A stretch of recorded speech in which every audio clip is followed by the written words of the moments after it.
எளிய காற்று திசைகாட்டியை எவ்வாறு ஆக்குவது என்பது தொடர்பில் சுருக்கமாக இந்த காணொளியில் பார்க்கவிருக்கின்றோம். முழுமையான விளக்கத்தை பெற்றுக்கொள்வதற்கு இக்காணொளியை ஸ்கிப் செய்யாமல் அவதானியுங்கள்.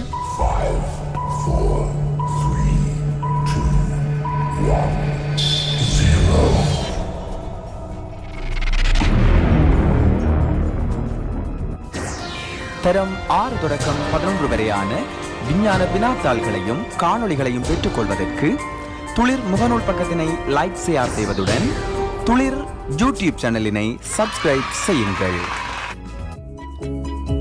முதலில் 5 சென்டிமீட்டர் நீளமுடைய தலைப்பகுதியையும் 7 சென்டிமீட்டர் நீளமுடைய வால் பகுதியையும் வெட்டி எடுத்தல் வேண்டும். உருவில் காட்டியவாறு ஒரு சிறிய மட்டையில் தலைப்பகுதியையும் வால் பகுதியையும் வெட்டி எடுத்துக் கொள்வோம்.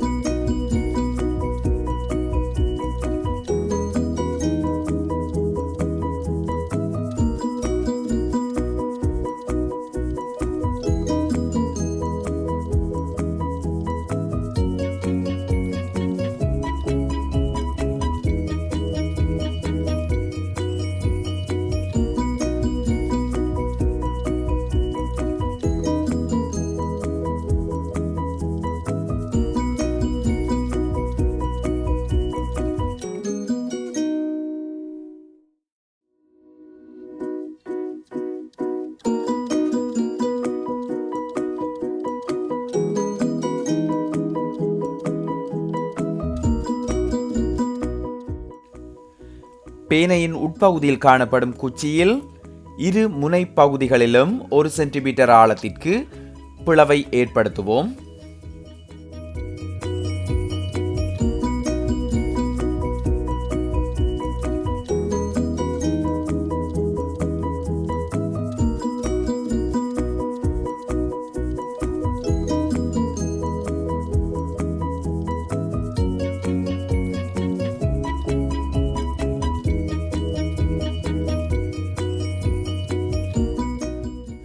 ஒரு முனையில் வெட்டப்பட்ட தலைப்பகுதியையும் மற்ற முனையில் வெட்டப்பட்ட வால் பகுதியையும் இக்காணொளியில் நீங்கள் காண்கின்றவாறு பொருத்துவோம்.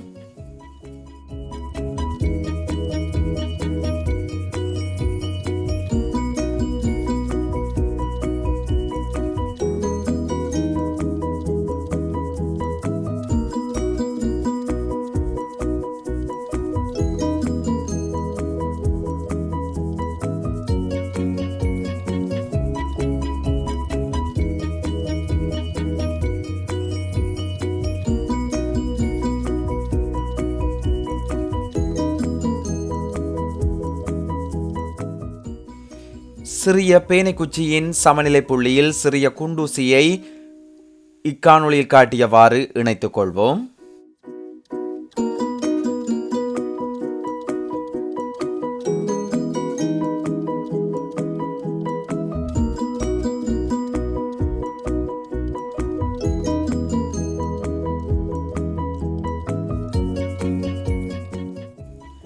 அதனை பேனை குழாயினுள்ளிட்டு பொருத்தி எளிய காற்று திசை காட்டி சுழலக்கூடியவாறு ஒழுங்கமைப்போம். பின்னர் அந்த பேனை குழாயினை நிலையாக நிறுத்துவதற்காக கிளேயினை பயன்படுத்தி சிறிய அட்டை மீது அதனை நிலைக்குத்தாக பொருத்துவோம்.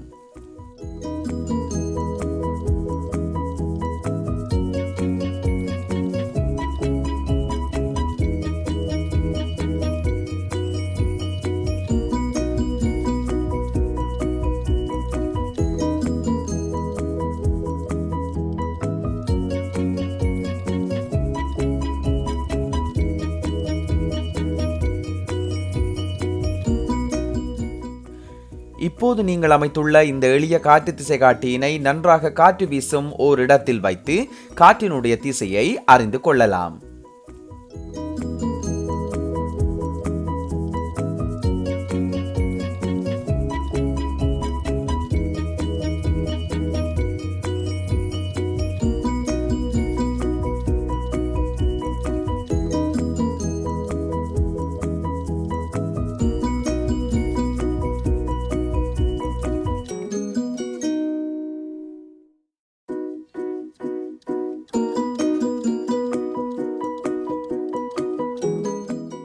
காற்று வீசும் சரியான திசையினை அறிந்து கொள்வதற்கு காற்று திசை காட்டியினை வெளியான பிரதேசத்தில் வைத்து அவதானித்தல் வேண்டும்.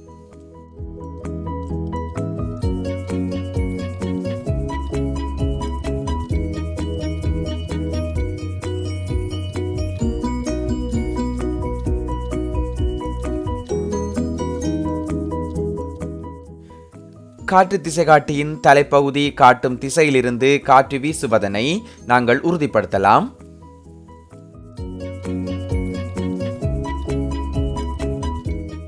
நன்றி மாணவர்களே. இவ்வாறான காணொளிகளை தொடர்ச்சியாக பெற்றுக் கொள்வதற்கு எமது துளிர் யூடியூப் சேனலினை சப்ஸ்கிரைப் செய்து கொள்ளுங்கள். மீண்டும் ஒரு காணொளியாக சந்திக்கும் வரை விடைபெற்றுக் கொள்ளும் நான் என்று உங்கள் ஆசிரியர் எஸ். ரவிச்சந்திரன். நன்றி, வணக்கம்.